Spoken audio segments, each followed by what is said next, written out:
Levarme la moustache en la capucha.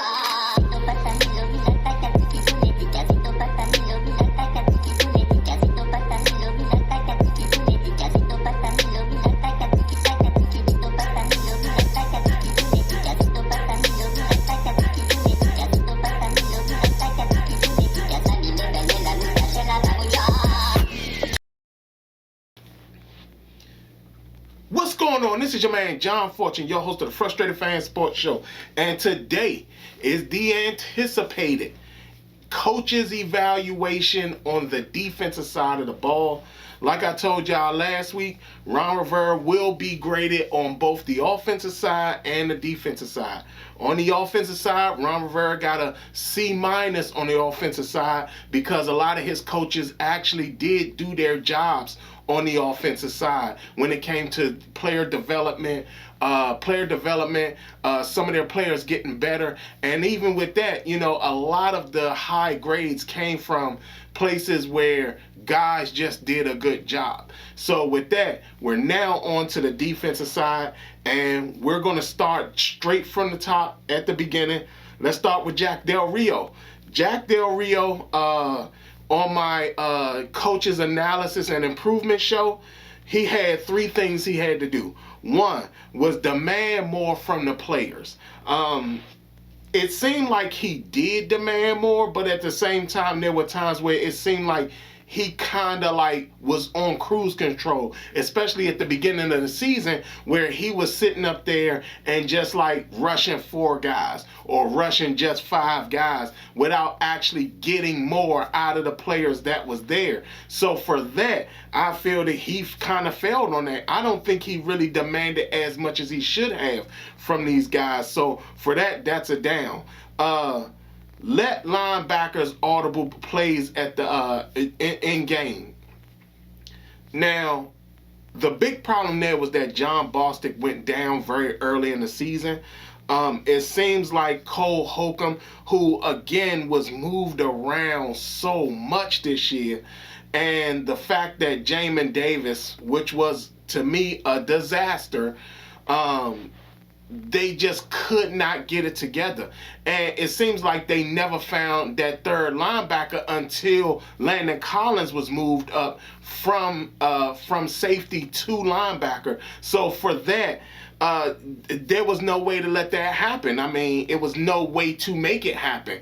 But again, that's a failure on the personnel department and Ron as well, because of the fact that you should have known that Jamin Davis wasn't ready, and the fact that you was only focusing on his potential, you know, that was a failure all in its own. So for that, Jack couldn't let the linebackers audible because they weren't really doing a good job of calling the plays out there. Last but not least was dial up the blitzes. How much can we say this? I mean, we all felt that dialing up the blitzes was the best thing to do for this defense. You're talking about very early in the season, Jack Del Rio was trying to get pressure with only the defensive line. Like, that to me was like one of the craziest things you could ever imagine. And even during the season, we still didn't dial up the blitzes as often as they should have. And for that, I mean, that was like an epic failure. Also, not moving Landon Collins sooner to the linebacker position. That was a big failure, a huge failure, because you're talking about, I mean, even though that was a basically a thing with Ron and Jack, because Ron is going to get his hit for this too, but the thing about it was that everybody should, I mean, all the fans, and like, this was the one thing that all fans and all the media all agreed with, was that Landon Collins should have been moved to linebacker a long time ago. Some of us was talking about it the year before, but it never happened. And when it did happen, it was kind of late. So for that, Jack Del Rio, he gets, I'm going to give Jack and this is just me being fair, I'm going to give Jack a D-. I mean, he should get an F, but there's some other guys on here that are going to get Fs. But I mean, even when it comes to Jack's play calling was very awful. I mean, there was things that just didn't happen right. The incorporation of some players, and it was just really, really sad. I mean, his scheme is just not a really good scheme. I think it's kind of an outdated scheme. It doesn't seem like it fits for this NFL. So, I mean, like I said, D minus, because there's some things he couldn't help, like the linebackers audibling in the game because John Bostic went out so early. But yeah, he still didn't do enough to sit up there and warrant him a higher grade. But there was a few things that at the end of the day, D minus is what I'm going to give him. Next is Sam Mills III, the defensive line coach. What a thing. He only had two things he had to do. One was stay the course with the pass rush. He failed on that. And then stop the run. Failed on that. Not only did his unit become one of the worst units that we saw, they regressed so badly from the year before. When you think about it, Jonathan Allen was the only guy who really made a huge impact. You're talking about when you go practically 5 deep at defensive tackle and you sit up there and 1 out of your 5 has practically a successful season, that is bad. You're talking about Matt Ioannidis was supposed to be our best pass rusher, and he at defensive tackle, and he struggled. Daron Payne did a fairly decent job against the run, but he didn't have the impact that you wanted him to have, especially going into a contract season. And let's not even talk about the blow up on the sideline with him and Jonathan Allen fighting. Tim Settle didn't even seem like the same player. So that was very unusual. The ends, our young ends, they were not there. They were just not there. Chase Young was struggling very early in the season, and then Montez Sweat was struggling early in the season too. Montez Sweat wasn't even swatting down passes, which was his signature thing last year, and it just wasn't happening. So Sam Mills III, I mean, he really, I don't know if he got comfortable and got kind of lazy about coaching these guys, but it was really bad. Now, don't get me wrong, he did have some ends that kind of showed up, but they still weren't good enough to replace the guys that was already there. I mean, of all the ends that were really played last year, James Smith-Williams, he played okay, but Shaka Toney was the only one that really flashed. So for that, Sam Mills III gets a F. I mean, for him to for this defensive line to regress as massively as it did, that has to be the most disappointing thing that could ever happen to the defensive line. So that is one of the saddest stories when it comes to that. So Sam Mills III, he gets an F. Steve Russ, linebackers coach. I told y'all prior to the season, he was in charge of the worst unit, basically the Achilles heel of the defense, and he basically repeated that same thing. My thing for him was he had to show that he could coach and develop, and he did not do that. Like, Jamin Davis is such a disaster. Even though he's just a rookie, and I understand that, there were guys on the board that was better than him. There were guys that could have been more. And yet and still, Ron still felt the need to go with Jamin Davis, a project at middle linebacker. And then he had to sit up there and admit finally that the guy could not play. But how much of this is going to land at the feet of Steve Russ? Steve Russ, in his second year, has shown that he cannot coach linebackers and that his linebacking unit is going to be the worst because he just doesn't get it. Like, the fact that Cole Holcomb had to switch positions so often, they basically had no replacement after John Bostic went out. And the crazy thing about that is that John Bostic is slowing down. He was actually one of the reasons we had issue at linebacker, because he gave up so many passing plays that went over top of him, and he was slow. So the fact that he goes down and the linebacking core gets even worse, that is a huge problem. Then you're talking about that when we finally got good linebacking play, it was from the conversion of Landon Collins from safety to linebacker. Landon Collins ended up becoming our best linebacker. And that is so insane, especially for a guy who hadn't been playing linebacker the whole season or even in training camp. Remember, they didn't even have him in that Buffalo nickel position. But it got to the point where he ended up becoming our best linebacker. That is a very disturbing thing.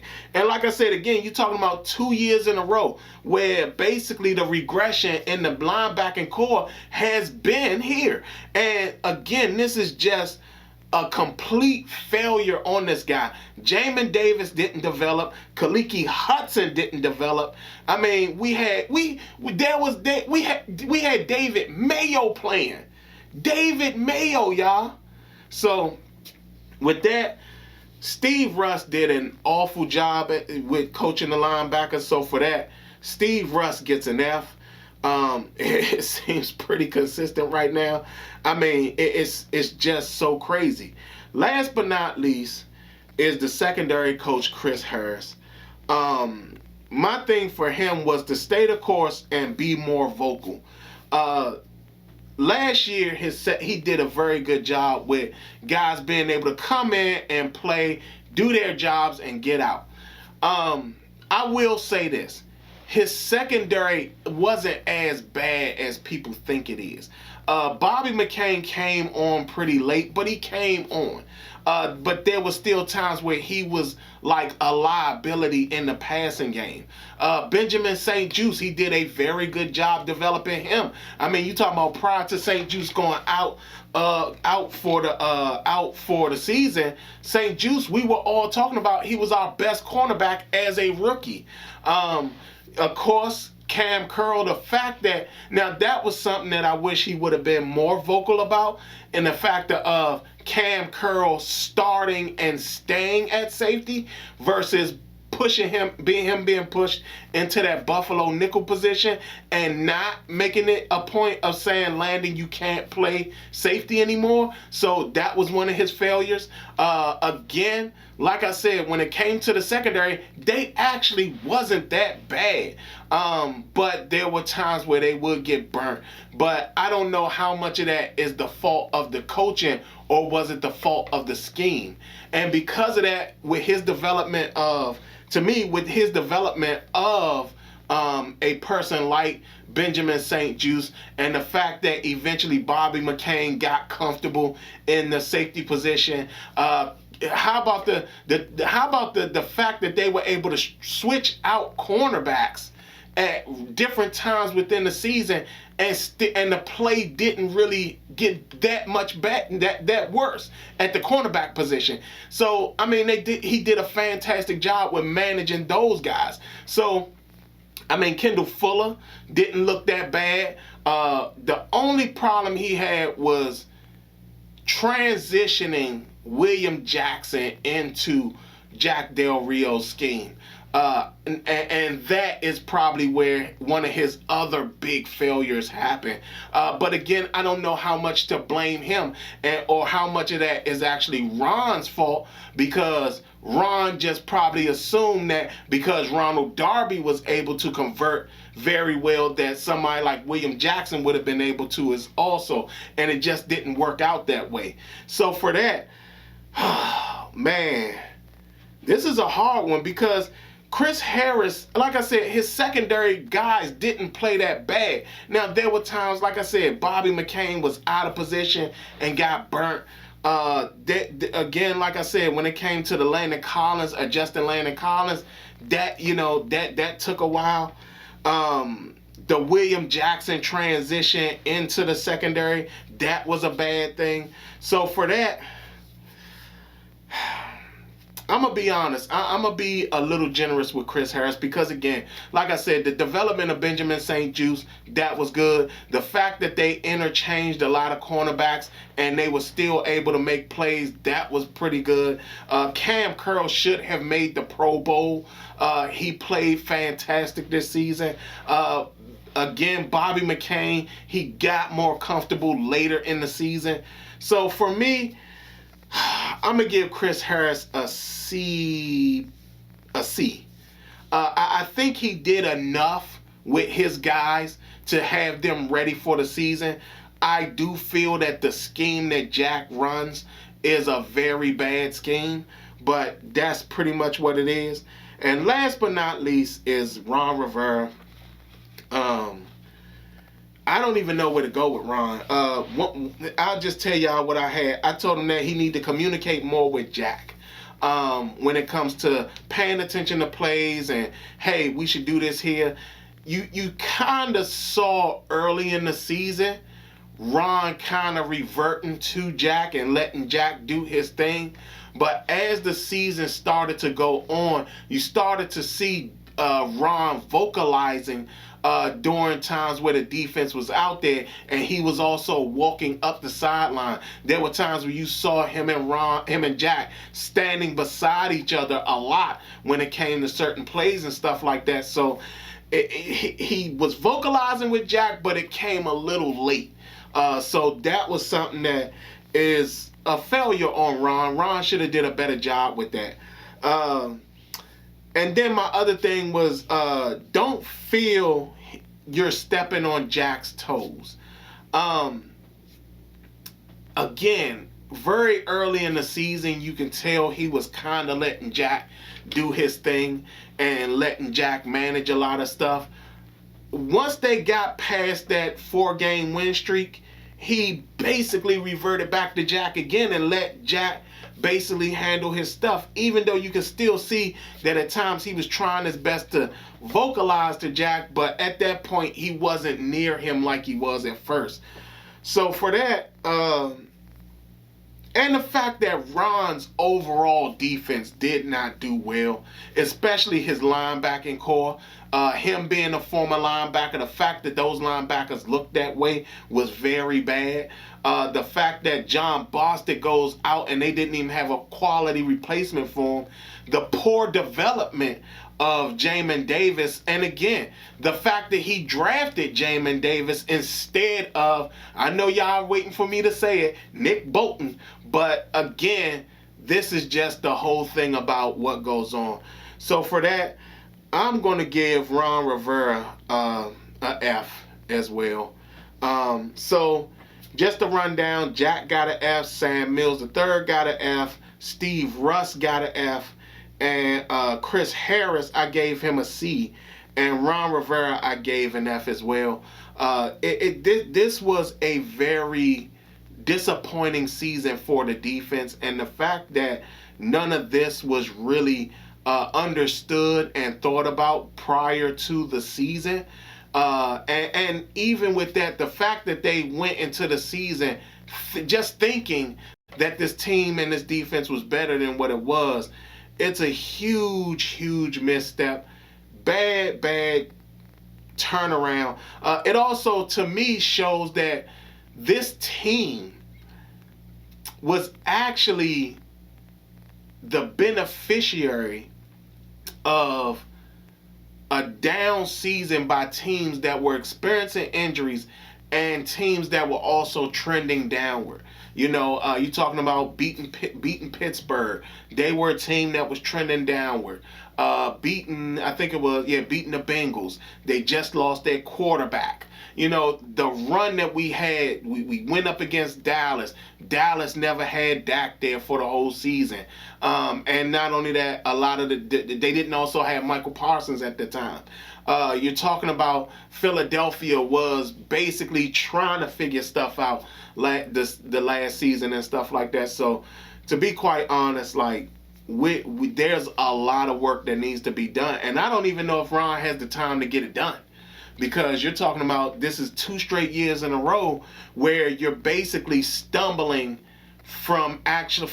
stumbling with a losing record. Again, 2 straight years a losing record. 2 straight years a losing record. Yeah, last year we got into the playoffs, but again, we actually beat a lot of teams that were trending downwards. And because of that, we probably thought we were better than what we really were. With that being said, sad thing, I'm going to give some of my player evaluations tomorrow. Actually, I'm going to do player evaluations defense first, and then I'll do player evaluations offense. So for that, those are my evaluations, y'all. Y'all tell me what y'all think. Tell me what y'all think. If my evaluations is spot on, leave it in the comment section. Other than that, this has been your man John Fortune, and this has been the Frustrated Fan Sports Show.